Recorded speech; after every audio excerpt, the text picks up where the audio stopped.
Hola, Oltubers. Aquí estamos en una ocasión más, dispuestos a continuar en este caso con una de las series que tenemos en curso. En esta ocasión vamos a hablar de la familia imaginaria de Stephen King, que iniciamos con Edgar Allan Poe, al considerarle su abuelo al menos en herencia intelectual, y hoy vamos a hablar de Howard Phillips Lovecraft, que podría ser considerado su padre porque el propio King ha dicho en más de una ocasión que creció con las historias de Poe y con las adaptaciones que hizo Roger Corman y también con los relatos de Lovecraft. Pero es cierto que entre la muerte de Poe y el comienzo del trabajo de Lovecraft pasan 70 años y ahí en medio hay todo un mundo que hoy vamos a presentaros. En principio, porque así lo hizo el maestro Rafael Llopis, que en los años 60 publicó un libro imprescindible y que considero el más adecuado para penetrar en el mundo de los mitos que llevó adelante el bueno de Lovecraft. Se titulaba Los mitos de Cthulhu, y ahí dejo esa pronunciación por si queréis adoptarla, porque como es bien sabido, este es un nombre extraterrestre y no sabemos cómo se pronuncia.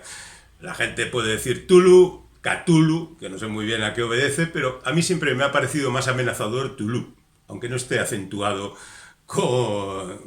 gráficamente. Bueno, pues este libro lo que hacía era recoger algunos de los cuentos de autores que habían precedido a Lovecraft y que habían dejado su huella en su literatura.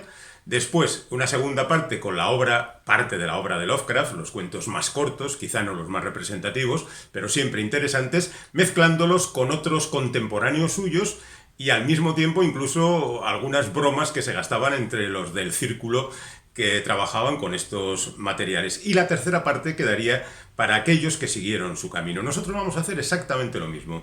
Vamos a recoger el testigo de Poe en el momento de su muerte, en 1849, y a partir de ahí llegaremos hasta el comienzo del trabajo de Lovecraft. Él nació en 1890 y empezó a publicar pues hacia los 20 años, a principios del siglo pasado. Y así poco a poco nos vamos metiendo en esta apasionante historia con argumentos verdaderamente delirantes. Vamos a pasarlo bien. El primer autor del que vamos a hablar es Ambrose Bierce. Es un autor que no necesariamente está adscrito al género de terror. En realidad es más famosa por cosas como el Diccionario del Diablo, que es un diccionario irónico dando definiciones sobre palabras que la verdad nunca pensaríamos que son esas. Tremendamente divertido, tremendamente agudo, perspicaz y malintencionado.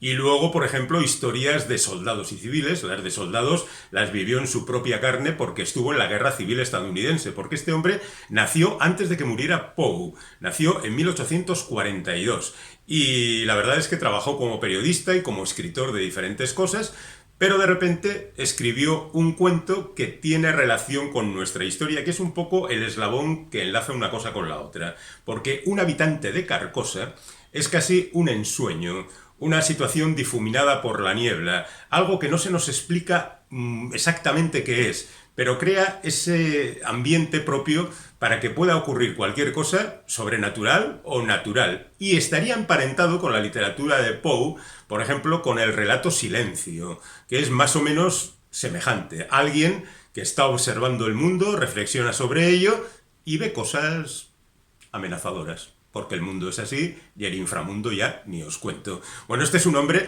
que verdaderamente tiene una historia apasionante porque después de mucho pelear por lo evidente y de escribir muchos cuentos interesantes, la verdad es que decidió irse a la Revolución Mexicana y cruzar el Río Grande y sumarse a las tropas de Villa. O vete tú a saber qué, porque no se sabe qué ocurrió.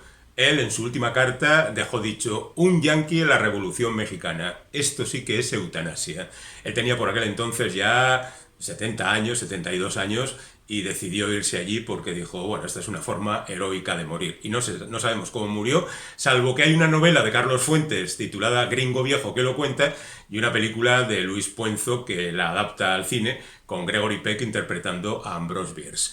El segundo de nuestros autores ya es más importante y más especializado, se llama Arthur Machen, y es un autor galés que nació en 1863 y que Como el anterior, Ambrose Bierce también provenía de familia de religiosos. Casi todos los que escriben cosas de terror han tenido una infancia relacionada con la religión. Él empezó como poeta, que era lo que más le gustaba, pero enseguida tuvo un gran éxito con un libro titulado El gran dios Pan, que publicó en el año 94.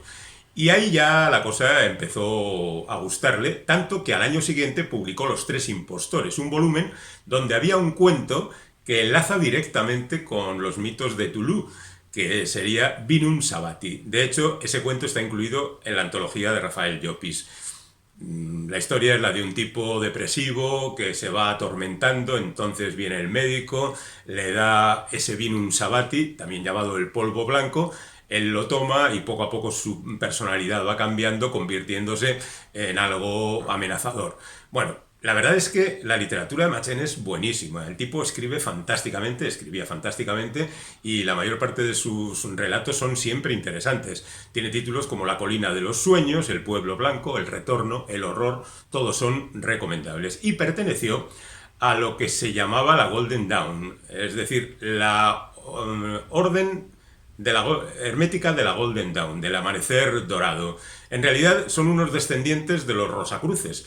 Y bueno, pues en ella algunos de los que vamos a mencionar hoy tomaron parte, algunos se marcharon al ver lo que era. De hecho, en esta asociación, secta podríamos decir, estaba el poeta Yeats, o estaba Herbert George Wells, o estaba, por ejemplo, Aleister Crowley, que fue expulsado porque, según parece, el hombre quería hacer cosas que iban un poco más allá de lo que era habitual dentro de la organización. Un tercer nombre imprescindible es el de Robert William Chambers. Este hombre nació en Brooklyn y la verdad es que también era hijo, en este caso era hijo de abogado, nieto de médico, era un tipo dotado de dinero en su familia y escribía lo que le daba la gana, y escribió poco porque tenía dinero para no preocuparse, pero escribió un volumen titulado El Rey en Amarillo, que contenía un cuento que se titulaba El signo amarillo. Y entonces ese es el cuento que lo relaciona también con toda esta historia que estamos contando. Un pintor se empieza a obsesionar con la modelo, la verdad es que todo eso les llevará, incluso recuerda un poquito al modelo de Pickman, un cuento que escribiría después el bueno de Lovecraft.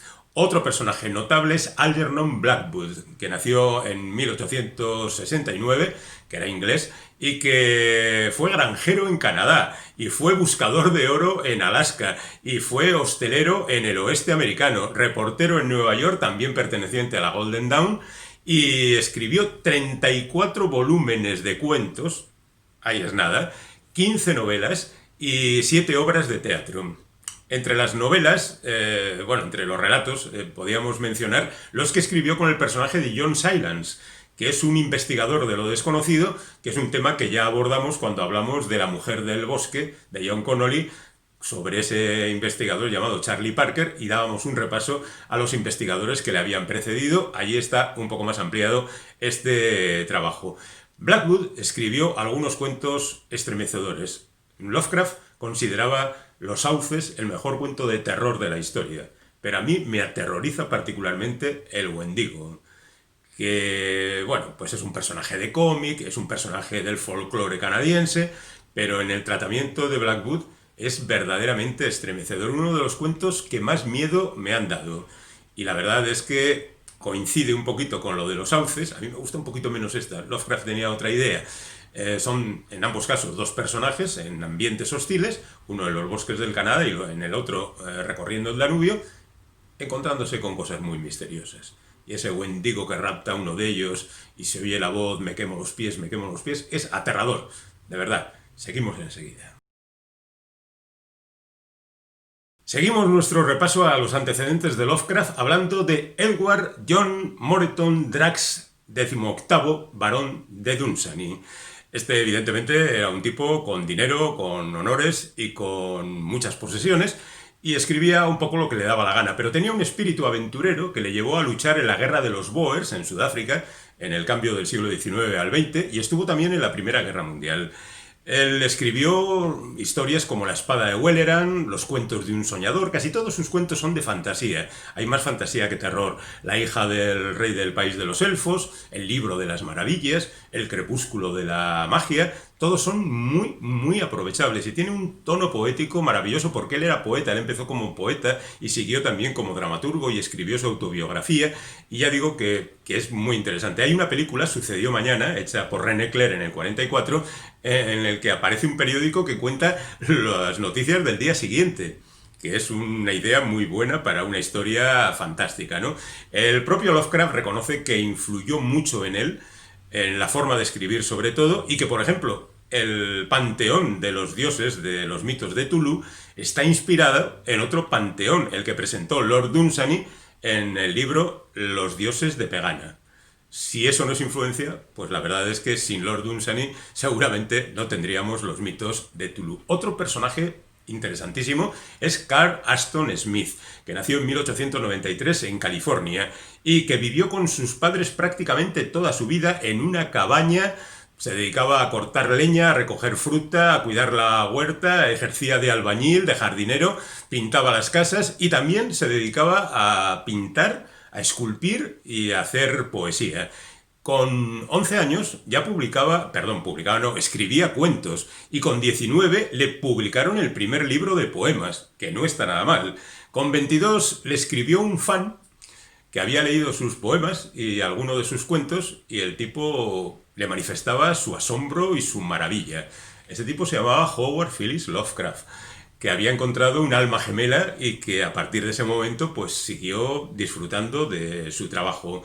Lo cierto es que Lovecraft era mayor que Aston Smith, pero sin embargo este había sido un poco más precoz. Y él escribió sobre sociedades y civilizaciones mágicas, extrañas, desaparecidas, Hiperbórea, Zotic, Poseidonis. Son cuentos de fantasía, la mayor parte de ellos, pero lo cierto es que tiene algunas historias de terror y quizá por ahí le gustara más a Lovecraft. Pero bueno, a Lovecraft le gustaba también mucho la fantasía. Es curioso porque hay dos películas de principios de los años 80 hechas en Italia por Lucio Fulci, que se titulan Miedo en la ciudad de los muertos vivientes y El más allá, y que son las únicas adaptaciones de Aston Smith a la pantalla, que son malas. Pero bueno, como única representación, yo creo que podéis encontrar algunos de los libros de Aston Smith, como podréis encontrar los trabajos de Frank Belknap Long, que ya nació en el siglo XX, en 1901, en Nueva York, y que vendió su primer cuento también a Weird Tales con 23 años. Toda esta gente era muy precoz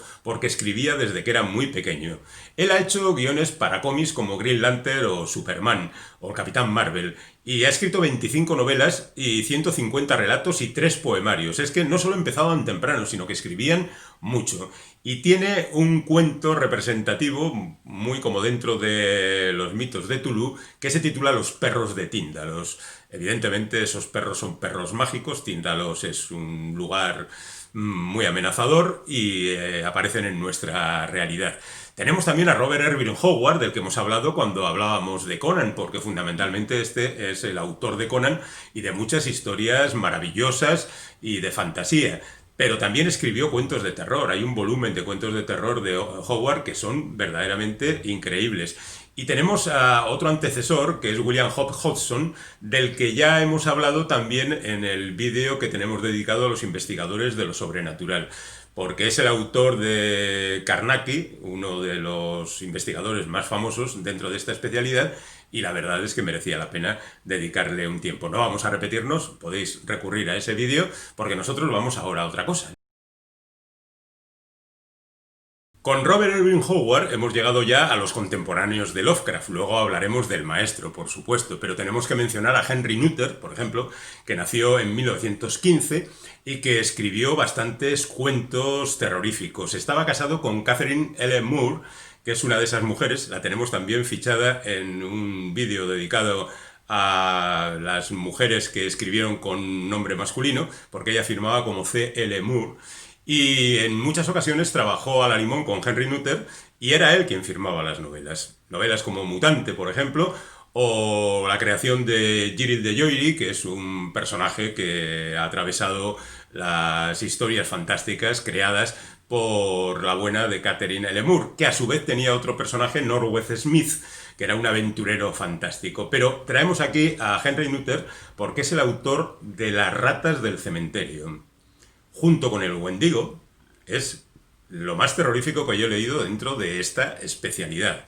Porque esa historia claustrofóbica sobre el tipo que se mete por los túneles y una vez allí lo dejaremos así, la verdad es que te deja el corazón encogido. Si podéis encontrarlo, fantástico. Otro que también pertenece al grupo de seguidores y amigos de Lovecraft es Robert Bloch, más conocido por ser el autor de Psicosis, la novela en la que se basó la famosa película de Hitchcock. Bueno, pues este hombre nació en 1917 y escribió muchísimas historias, muchísimas, pero muchísimas, novelas y cuentos, y de entre todo ello, porque es la parte que nos interesa, debemos mencionar un juego que se trajo con Lovecraft, escribiendo primero un cuento, El Morador de las Tinieblas, donde Lovecraft mata a Robert Bloch, un personaje que recuerda a Robert Bloch y que incluso se llama así. Después, el bueno de Robert Bloch escribió El Vampiro Estelar, donde Bloch acaba con el personaje de Lovecraft. Y después tenemos La sombra que huyó del capitel, donde resucita a Bloch y acaba matándolo otra vez, de formas terribles. Tenían estos juegos un poco infantiles, pero la verdad es que Bloch hizo una aportación interesante. Uno de los libros, uno de los grimorios que le sirve a Lovecraft para descubrir vidas de dioses interestelares. Ese volumen se titula De Vermis Mysteris, algo así como de los misterios de los gusanos, y junto con el Necronomicon y otros libros que han creado bien Lovecraft, bien sus seguidores, pues forma parte de una biblioteca fantástica inexistente. El Necronomicon, ya os advierto, que es un libro que incluso ha aparecido en algunas bibliotecas con la ficha correspondiente como si existiera. Y algunos estudiantes han ido de broma, hola, quiero el Necronomicon, que está aquí la ficha. Claro, los bibliotecarios que ya se conocen en el juego no entran al mismo. Bueno, pues además de Psicosis, Robert Bloch ha escrito pues 40 volúmenes de cuentos, que no es ninguna tontería, y yo conozco algunos que la verdad son muy interesantes. Hay uno muy tremendo que es Suyo afectísimo Jack el Destripador, contado en primera persona por Jack el Destripador mucho tiempo después del año 1888, que es cuando se supone que actuó en Londres. Bueno, luego también Bloch ha trabajado mucho para la televisión, en series variadas, y la verdad es que es un trabajador de la pluma. Un caso curioso es el de Hazel Herold, que es una mujer que escribía cosas cercanas al ambiente de Lovecraft, pero eran bastante flojas. Y algo que hizo mucho Lovecraft a lo largo de su carrera fue intervenir en el trabajo de otra gente. Y a este hombre le pagaron por arreglar los relatos de Hazel Head. Y hay 2 volúmenes de cuentos con los trabajos que hizo Lovecraft sobre material original de otros autores. Están los de Hazel Head y los de otros autores. Esos volúmenes son Horror en el Museo y Muerte con Alas. Los 2, curiosamente, son relatos de Hazel Head.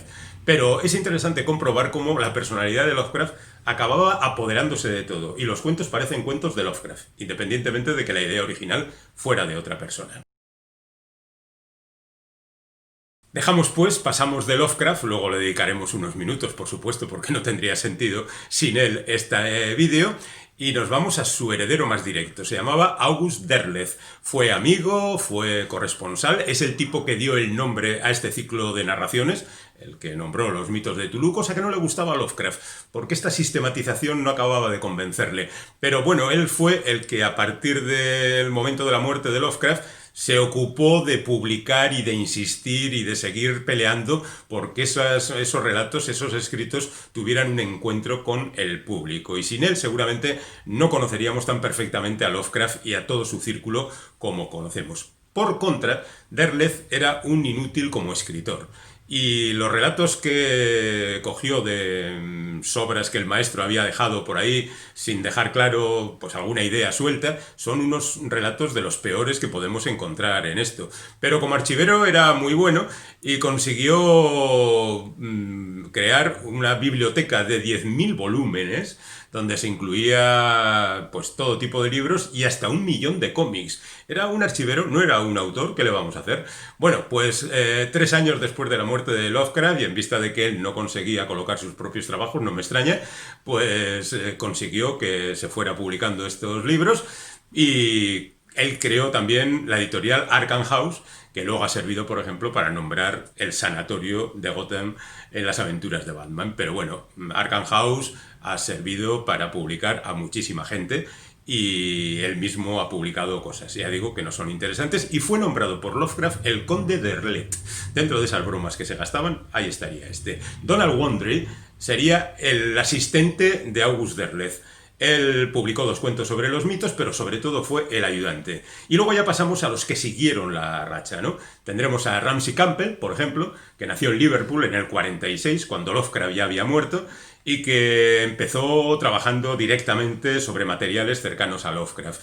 El habitante del lago, Demonios a la luz de la luna, Sol de medianoche, una entidad que acecha por ahí, El muñeco que se comió a su madre, que fue su primera novela, El parásito, donde el terror está en la mente del protagonista. Bueno, un tipo interesante, aunque un tanto repetitivo. Otro sería Tomás Ligotti, que nació en el 53 en Detroit y que, bueno, pues escribió parodias de lo que eran los mitos de Tulu. Por ejemplo, uno de sus libros se titula La secta del idiota. Bueno, tiene que haber de todo. Otro que continuó el trabajo fue Brian Lanley, que nació en 1937 y que creó un personaje llamado Titus Crow, que se dedicaba también a la investigación de lo paranormal. Escribió 6 novelas sobre el tema. Y escribió bueno, creo que todavía sigue escribiendo, las crónicas necrománticas, que tienen como 14 o 15 volúmenes, de los cuales al menos 5 están publicados en castellano, pero la verdad es que resultan un poco difíciles de sobrellevar. Es decir, los continuadores de la obra de Lovecraft no están a la altura del maestro, como suele ocurrir habitualmente. En realidad la obra de Lovecraft no es extremadamente conocida, se conocen media docena de relatos, los títulos más resonantes, pero la verdad es que este hombre escribió bastante. Nació en el año 1890 y murió en el año 37, es decir, murió con 47 años, muy pronto. Llevó una vida siempre retirada, era hijo de padres añosos, ya tenían más de 30 años, que en aquel entonces era una edad excelente. Era un niño que no se mezclaba con el resto de los niños. Su padre muere cuando tiene 8 años, se encarga su madre de cuidarle, también sus 2 tías, y la verdad es que él crece entre los gatos de sus tías, su madre y sus 2 tías, que ejercen sobre él una vigilancia casi férrea. Cuidado, no te metas en jaleos y anda con cuidado porque ahí fuera hay gente mala y peligro y sombras que acechan. Y supongo que todo eso también se fue dando vueltas en la cabeza de Lovecraft mientras leía los cuentos e historias de la gente que hemos mencionado, y resulta que, bueno, pues inevitablemente el chaval empezó a escribir estas historias. A los 15 trata de publicar su primer cuento, La bestia en la cueva, que es una historia muy sencilla, muy elemental, que no va a ninguna parte. Él pretende ser astrónomo, pero no consigue dinero suficiente para realizar los estudios, y entonces decide que va a escribir. Y la verdad es que no saldrá de pobre a lo largo de su vida, pero va sorteando la pobreza absoluta gracias a pequeñas colaboraciones, trabajos como los mencionados arreglando cuentos de otro, y más o menos así va funcionando hasta que a los 21 años muere su madre y todavía se reconcentra más en su trabajo. Escribió 100.000 cartas a toda esa gente que pertenecía a su círculo. Es decir, que se pasaba el día escribiendo, además de los relatos. Fue también un negro, un escritor por cuenta ajena, en relatos que firmaban otra gente. Conoció a una mujer, Sonia Green, en una convención en Boston, se enamoraron y se casaron. La verdad es que el matrimonio no funcionó, porque el carácter de Lovecraft, pues en principio tampoco lo hacía viable, porque era un tipo absolutamente metido en sí mismo, ¿no?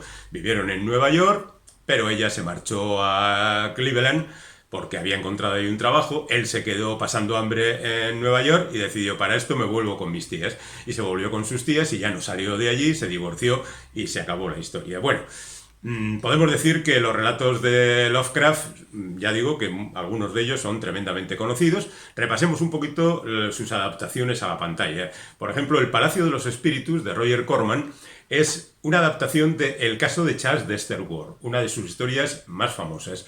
más largas también, tiene casi 200 páginas y cuenta la historia de un ser acosado por misterios tremendos. Y la verdad es que es una historia muy cinematográfica que es convenientemente alterada por Corman porque dice que también se está basando en un relato de Edgar Allan Poe para meterlo en el ciclo de Poe.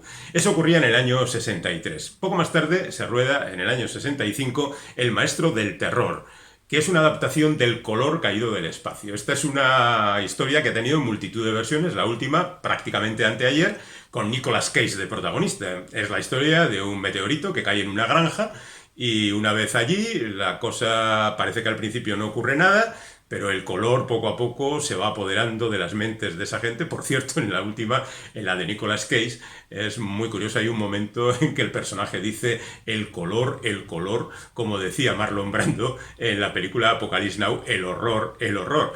Y esto se debe a que el director de la última película del color venido del espacio fue el director al que despidieron de la isla del Dr. Moreau en el año 94, y luego contrataron a John Frankenheimer para que terminara aquella película. Pero bueno, chistes al margen, digamos que en el año 65 ya se hizo una versión, después llegarían otras. En el año 67 se hizo ¿Por qué llora Susan? Yo creo que es la mejor película basada en relatos de Lovecraft, dirigida por David Green y con actores razonablemente conocidos como Carol Lynley, en aquel entonces era famosa. Seguimos con La maldición del altar rojo, que es una adaptación de Los sueños de la casa de la bruja, con Boris Karloff interpretando en su última aparición en el escenario un papel en una película de terror que era lo suyo. Ya había aparecido antes en El maestro del terror.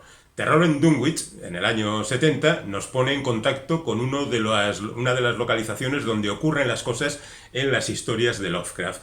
Hay lugares como Dunwich, hay lugares como Innsmouth, que es ese lugar que está cercano al mar y donde surgen unos elementos mitad seres humanos, mitad peces, unos anfibios que seguramente pues, son herederos de Tulu, que vive en el fondo del mar o así, y de Dagon, que es otro personaje que vive también en el fondo del mar. Luego está la Universidad de Miskatonic, que es donde siempre van los investigadores a ver qué es lo que pueden encontrar para descubrir si Nyarlathotep o Sub-Niggurath están a punto de entrar en nuestra dimensión y acabar con nosotros.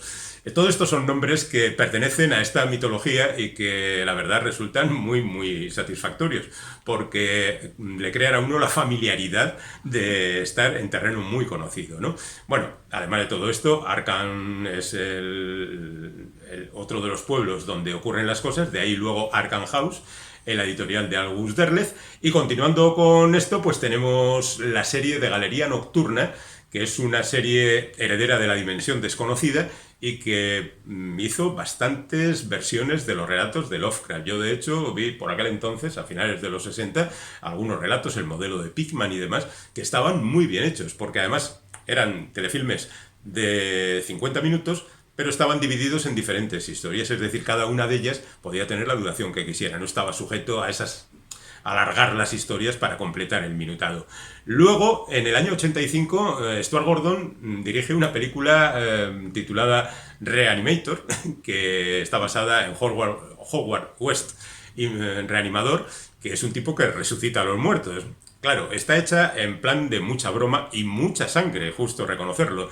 Y como decíamos, que el mundo del terror se ha visto siempre muy interesado en los años 80 por buscar elementos, pues tenía un público que estaba dispuesto a disfrutar de ello y tuvo tanto éxito que hubo, por supuesto, un par de secuelas. Luego, Granja Maldita sería una nueva versión del Color caído del espacio. El Necronomicon, se han hecho muchas bromas con el Necronomicon y se han publicado muchos libros con el nombre del Necronomicon, pero el Necronomicon original está escrito por el árabe loco Abdul Az-Dalared. Y bueno, pues esto forma parte de la mitología, no lo toméis en serio. En el año 2000 se hace Dagon, que es otro de esos dioses que, ya digo, vive en el fondo del mar y que, bueno, desde allí intenta apoderarse de nuestro mundo. En el 2003 se hace Beyond Reanimator, es decir, todavía una nueva versión de Reanimador hecha por Brian Yuzna, que es el que había dirigido la secuela 20 años antes de Reanimator. Es decir, que casi estamos entre gente que está súper especializada haciendo las cosas que le gusta hacer. Y a partir de ahí, pues queda un telefilm titulado Extraños Eones y El color caído del espacio, que es del año pasado, pero que se ha estrenado entre nosotros hace poco, protagonizada por Nicolas Cage. Y está previsto para dentro de nada una película otra vez sobre Herbert West, reanimador, protagonizada por Brad Dourif y que nos contará otra vez las historias de este resucitador de personajes. Yo insisto en que deberíais leer en principio Los mitos de Tulu, publicado por Alianza Editorial de Rafael Llopis, que también luego publicó otros libros como Las aventuras oníricas de Randolph Carter, buscando lugares a través de la puerta de la llave de cristal. Todo esto, claro, no se puede contar así en un vídeo, hay que degustarlo y pasárselo bien. Yo os doy las claves y luego vosotros os vais arreglando. Pero la verdad es que no es difícil encontrar las publicaciones de Lovecraft y supongo que tampoco es difícil encontrar los libros de los autores que hemos mencionado al principio. Así que aquí lo dejamos. Esperamos que os haya gustado. Lo siguiente de esta familia imaginaria de Stephen King, pues será ya pues sus hermanos, primos y demás parientes, la gente como Peter Straub y demás, que ha publicado al mismo tiempo que el propio King. Y con eso terminaremos el ciclo. También los hijos de Stephen King están escribiendo novelas valiosas, así que los tendremos en cuenta. Bueno, de momento terminamos aquí con este recuerdo a la obra de Howard Phillips Lovecraft. Esperamos que os haya gustado. Ya sabéis, tenéis las suscripciones a vuestra disposición y sobre todo los comentarios, porque sé que este es un tema muy agradable de discutir y seguramente tendremos alguna polémica, porque los gustos de cada uno son los que son. Hasta la próxima.